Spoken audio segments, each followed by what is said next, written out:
warahmatullahi wabarakatuh. Waalaikumsalam warahmatullahi wabarakatuh.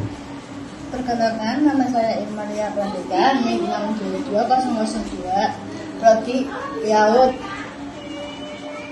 Kampusnya Institut Agama Islam Pemalang. Sini saya akan mewawancarai dengan Pondok Pesantren Kebon Hijau Petarangan Pemalang yang bertema bimbingan konseling tentang kampus atau tentang pondok. Yang pertama itu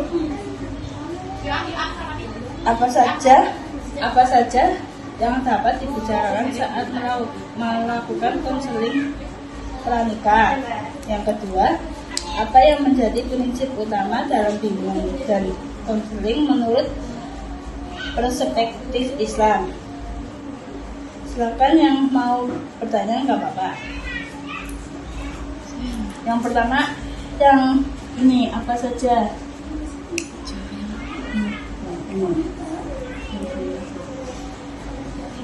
Sebelumnya terima kasih untuk kesempatan yang sudah diberikan. Di mana topik yang dibahas dalam konseling pranikah ialah komunikasi, perencanaan keuangan, kesehatan reproduksi, hubungan keluarga, keintiman dan hubungan emosional, pemahaman dinamika keluarga dan tujuan serta harapan individu, pendidikan serta pengasuhan anak, kurang lebih seperti itu. Satu lagi, satu orang, dua. Selanjutnya, apa yang menjadi prinsip utama dalam bimbingan dan konseling menurut perspektif Islam? Layanan dan bimbingan konseling Islam tidak terlepas dari 3 prinsip pokok konselor, baik dalam pengembangan potensi atau mengatasi masalah, yaitu iman, Islam, dan ihsan. Oke. Nah, yang satunya lagi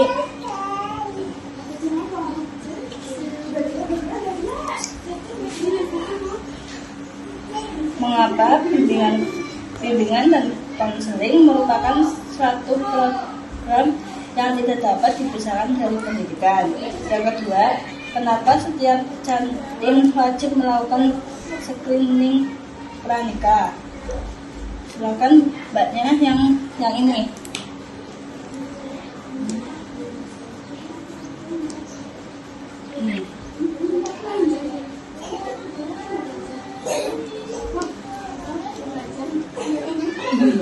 Mengapa bimbingan dan konseling merupakan program tidak dapat dipisahkan pendidikan? Karena keduanya dapat saling menunjang terciptanya proses pembelajaran yang lebih efektif lagi. Oleh karena itu, kegiatan bimbingan dan konseling tidak dapat dipisahkan dengan kegiatan sekolah. Yang satunya masih benar.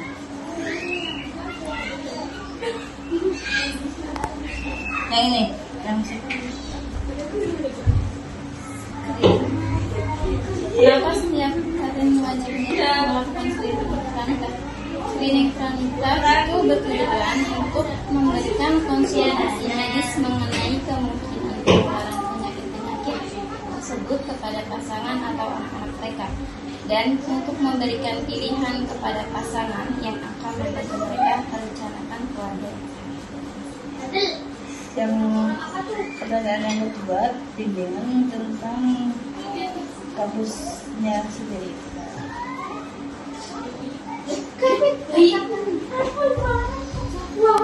Sama buat mbaknya. Oh iya, mbaknya namanya siapa dulu? Ya, sebelumnya mohon maaf. Perkenalkan, nama saya Alfi Nikmah. Panggilannya? Panggilannya bisa dipanggil Alfi, bisa dipanggil Nikmah. Alamatnya? Alamatnya dari Petarangan Pemalang. Ya, mbaknya? Saya Saskia Rohana, biasa dipanggil Sasa. Oh, Sasa. Ya. Saya dari Kalibata, Jakarta Selatan. Jakarta. Ya. Lo tahu pondok di sini dari mana? Bu nyanyinya ada yang di Jakarta, terus aku nggak di sana, jadi saya di sini. Lanjut. Mengapa bimbingan konseling sangat penting bagi mahasiswa di perguruan tinggi? Yang kedua, bagaimana kedudukan bimbingan dan konseling dalam proses penyelenggaraan pendidikan di sekolah? Selanjutnya yang ini. Mengapa bimbingan konseling sangat penting bagi mahasiswa di perguruan tinggi? Karena bimbingan dan konseling dapat membantu mahasiswa mengatasi rasa ketidakpastian tentang masa depan. Konselor membantu mereka mengidentifikasi dan mengatasi kekhawatiran atau hambatan yang mungkin muncul selama proses pengembangan karir. Yang kedua,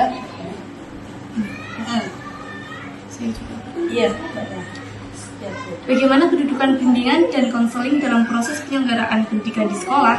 Pada keseluruhan kegiatan pendidikan, khususnya tatanan persekolahan, layanan bimbingan dan konseling mempunyai posisi dan peran yang cukup penting dan strategis. Bimbingan dan konseling berperan untuk memberikan layanan kepada siswa agar dapat berkembang optimal melalui proses pembelajaran secara efektif.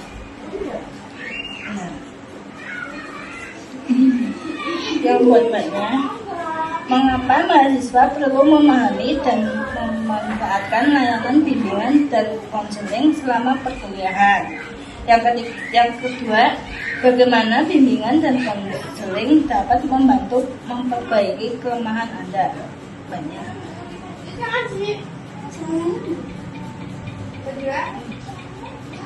Iya. Mengapa mahasiswa perlu memahami dan memanfaatkan layanan bimbingan dan konseling selama perkuliahan? Karena pelayanan bimbingan dan konseling itu dapat memberikan sumbangan yang berarti terhadap pengajaran. Misalnya dalam bidang akademik, mahasiswa dapat mencapai prestasi belajar yang optimal apabila terbebas dari masalah-masalah yang dapat mengganggu proses belajarnya. Terus, bagaimana bimbingan dan konseling dapat membantu memperbaiki kelemahan Anda? Konseling membantu individu memperoleh pemahaman yang lebih dalam tentang diri mereka sendiri melalui percakapan terarah dan introspeksi. Seorang konselor psikologis dapat membantu Anda mengidentifikasi kekuatan, kelemahan, nilai-nilai, dan keyakinan Anda. Kesadaran diri ini sangat penting untuk pertumbuhan pribadi karena meletakkan dasar untuk peningkatan diri. Baik, terima kasih. Maaf barangkali ada kata-kata yang kurang baik, ya dimaafkan. Sekian dan terima kasih. Wassalamualaikum warahmatullahi wabarakatuh. Waalaikumsalam.